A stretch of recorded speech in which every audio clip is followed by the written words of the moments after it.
In this video, I'd like to demonstrate Niagara SSO. Niagara SSO is a feature that allows you to never have to add local users to your ECBOS stations.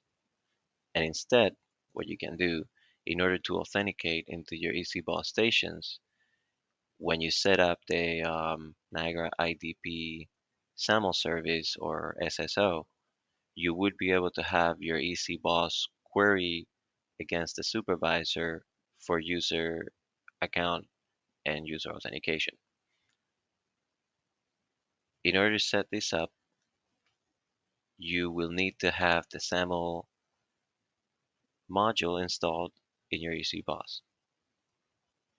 From the SAML palette, from the SAML palette, you should be able to drag and drop a user prototype, and you should have a SAML default prototype.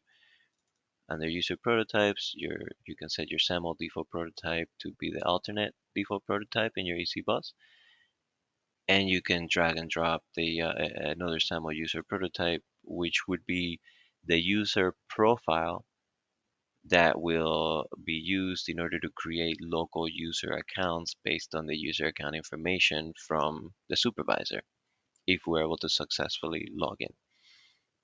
In here, you'd configure the roles the supervisor users are going to have in the ECBOS, the kind of access that they'll have, things like your nav file,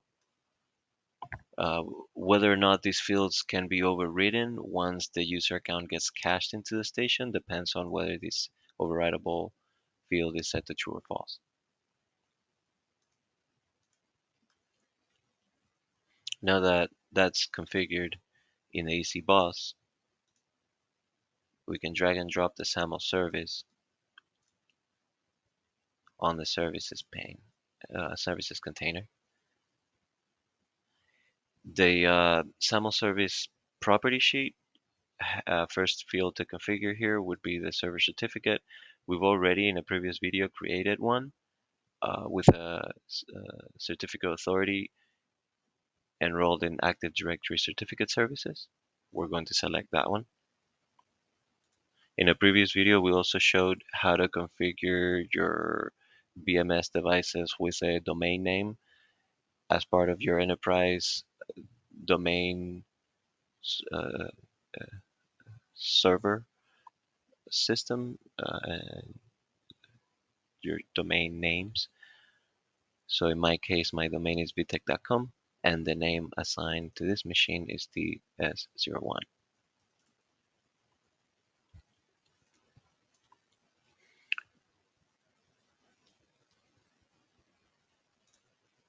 We'll also want to grab trust folder. I will name it the same as the SAML user profile in the ECBOS. We'll configure. I'm not going to configure any users in the supervisor because what I actually want to do is a tiered approach to delegating identity services so that ultimately all our original identity provider will always be our Windows server and our Active Directory domain services, so that ultimately it is the IT enterprise that controls identity services and provision, and then it gets delegated through our applications that are part of our BMS overall for an entire organization. So if your organization has multiple supervisors or one supervisor and many easy bosses throughout different geographical regions, you can tier your secure access this way so that ultimately secure access is always provisioned from a Active Directory server and your IT department. And you don't take that and put it on your shoulders on a large enterprise system as the controls contractor. We just set it up so that it's deferred to the IT department. So authentication schemes will select the LDAP because that's where all our user authentication is going to come from at the supervisor level. And digest just because it's an authentication scheme that is supported by the EC boss, because the EC boss, remember, will not have LDAP authentication. We'll add that same user prototype we configured in the EC boss. Now that we've configured that, we'll look at our user service in the supervisor. In the supervisor, we don't have any local users except for the admin and the backnet users because, again, we're deferring user identity provisioning. We're delegating that up to the LDAP server or the Active Directory server. So what we're going to do is we're going to set up our LDAP prototypes to be part of the circle of trust for the EC boss so that when a Windows user account that is part of either the operator's Windows user group or the engineer's Windows user group authenticates to the EC boss will query the supervisor for it, and the supervisor will query the LDAP server for it. When the supervisor gets the user account information, it'll cache it in here from the LDAP server, and then it'll pass it right back to the EC boss, and the EC boss will cache it in here as well. But ultimately, that user account information is coming from LDAP. So this is all we need to do. The next step would be to set up our certificates. We can do this as a provisioning service job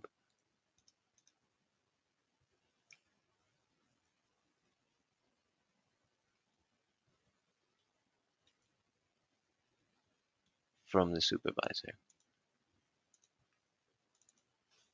So you have to have the station, the AC bus station already discovered in your Niagara network first. So I'm gonna go ahead and create both certificates for signing and for encryption. And I'm gonna let Niagara handle this.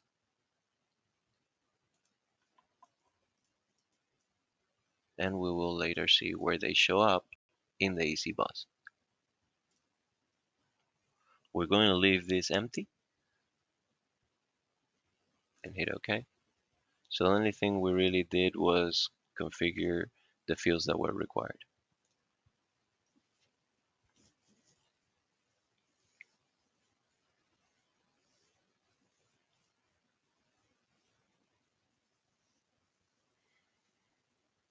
Okay, so that says it was successful. This will have now created this automatically. I did not have to create that myself. And now we have a brand new SAML sign insert. We're still using the original IDP cert that we had in a supervisor, and the IDP, which is the identity provider, that's the URL for the EC bus, and then the entity ID for the service provider. The service provider in this case is the EC bus, is the service that needs authentication um, in order for you to access it.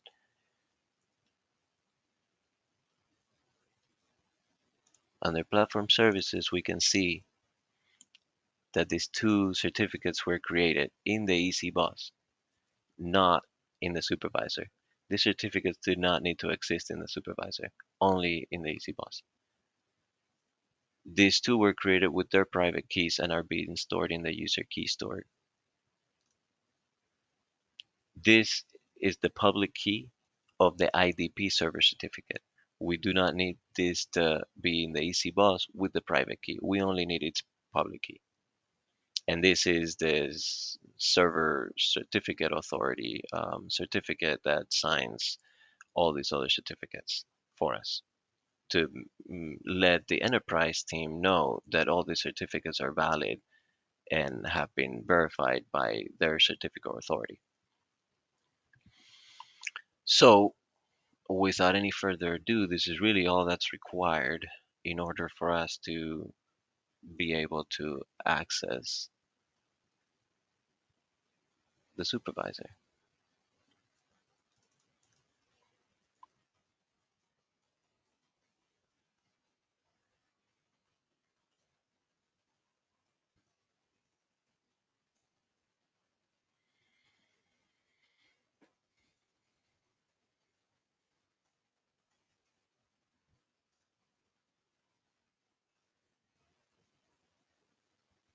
So here, the AC boss just sent us up to the identity provider, which is a supervisor, in order to get this login.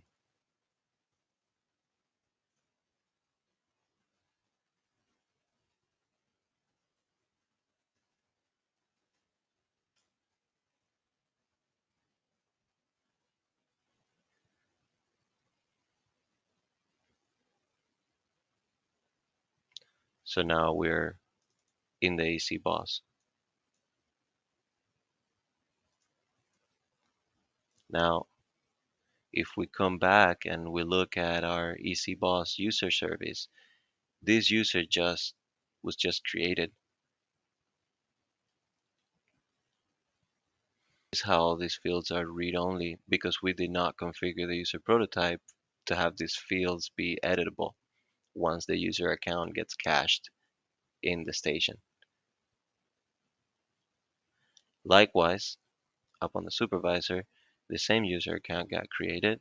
In this case, we must have those fields set as overridable, as all of this is we're able to change it if we wanted to, but notice how the authentication scheme is LDAP scheme.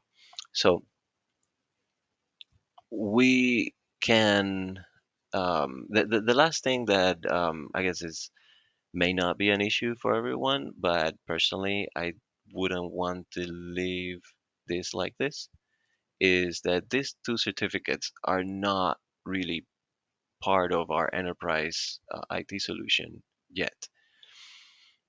The reason for that is because they're still self-signed. They do not have a certificate of authority. They don't have a certificate chain of authority to let the systems, all the parties involved, know that this is a valid certificate. So what we want to do is we want to get them signed by our certificate authority.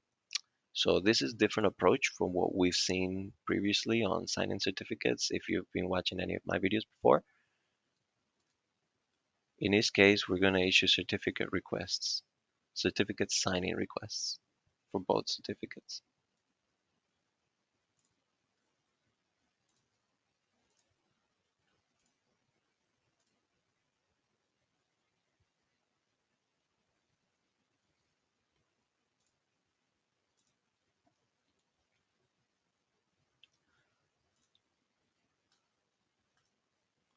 We will now come here and find our certificate signing requests.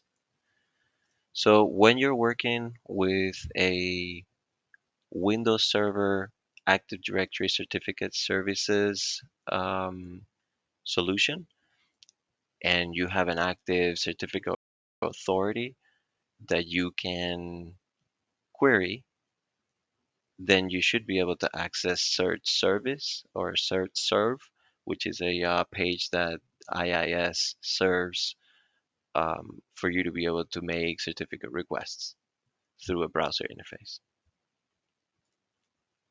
So let's make a certificate request based on the certificate sign-in request documents that we issued out of Niagara, so that the certificates we created with Niagara can be signed by the certificate authority that is part of our Windows Enterprise solution.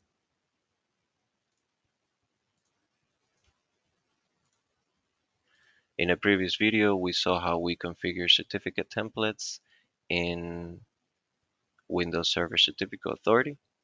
So we're just going to reuse that. Because these are certificates that need the private key because they're doing signing and encrypting, we need to download the certificate chain, not just the certificate. When we download certificate chains from Windows, they download as a P7B format or a PKCS7. Um, so we will need to convert that to PEM.